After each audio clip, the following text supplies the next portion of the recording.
I'm so freaking mad about it, as should you be. Cracker Barrel, the restaurant, the homey feel restaurant that everyone around the country that I know and agree with politically has come to know and love, is deciding to rebrand for some reason. I'm sure we're going to show you some pictures in the B-roll of what these new restaurants look like.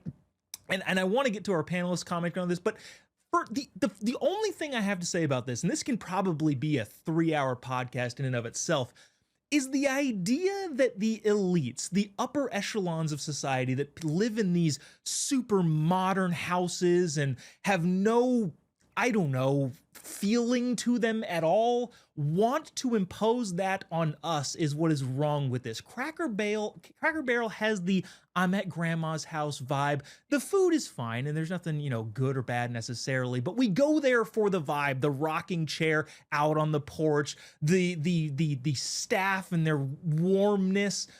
They're trying to throw all that away by making it effectively a sterile dental office that you also get food at for some reason. I am big mad about this. I got a lot to say about it, but let's get to our panel here. Bryce Eddy is host of the Bryce Eddy Show and conservative commentator Katie Zachariah. Guys, thanks for joining us. Really appreciate you taking the time. Yeah, thanks for having us. Bryce, I want to start with you here. You were in California. Now you moved to places where this sort of feel is more natural, right? Idaho, Nashville area. You kind of get that whole, sweet grandma vibe. Why is Cracker Barrel doing something that nobody appears to want and facing huge backlash? Their stock price is down substantially at the moment. Yeah, well, they had to get rid of the old white guy, or I think a couple of commentators have said they got rid of the cracker and the barrel out of the logo, which I thought was pretty funny. But yeah, I mean, look, I'm not a huge Cracker Barrel guy. I mean, that's not my go-to restaurant, and I don't think it's necessarily, everybody's, but it had kind of a pleasant, homey aesthetic. And if you look at it now, it's going to look like some sort of Denny's. I mean, it's the cleansing of all these things. So the thing that I find the most interesting, though, is that this is a liberal white woman, DEI person that's behind it. CEO Messino, I think is her last name, was the author of Wrecking Starbucks and a bunch of these other companies. I mean, she's kind of all over the place in the midst of all of that rise of DEI. I mean, that was her thing. I mean, she's kind of one of those equity hires herself, which is, right now, interestingly enough, Starbucks and all these other places are starting to go in reverse and turn it around and get actual CEOs in there to try to be back to their mission. So yeah, it's a funny thing to watch happen, and it's a funny thing to watch the backlash.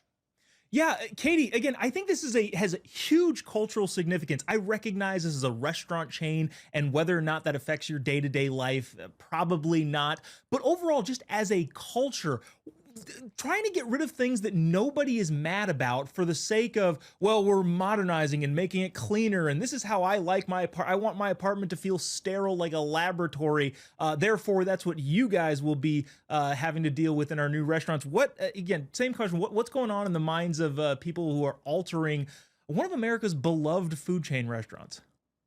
I love that Bryce said it's the liberal white woman going in and taking what is so kind of this traditional Southern feel. Look, yeah, I'm from California. I went to Cracker Barrel first time. I think I was driving through one of the Carolinas, and this was the place we had to stop. I go in and it has this warmth, this kind of Southern atmosphere. People are friendly. I'm not a big Southern food person being from California. However, it was just this very warm, hearty vibe. And now they're taking it, and it's like, I could find this kind of restaurant anywhere. There's nothing unique about what they're trying to do with the rebrand. And in fact, it looks like they're going back in time and not in a good way. And I mean, in the last 10 years, they're bringing this, again, this wokeism that has clearly died. And they're trying to revive it in Cracker Barrel. And their stock prices and their customer support is probably going to suffer because of it. So it's like, do you love failing companies? Do you want to keep circling the drain? Or maybe cut it off at the pass, fire this lady, and get someone to keep the hearty, nice Southern feel of Cracker Barrel and go in the right trajectory, right? Yeah, I hope that the people just fully reject this and they just have no other choice to reverse course.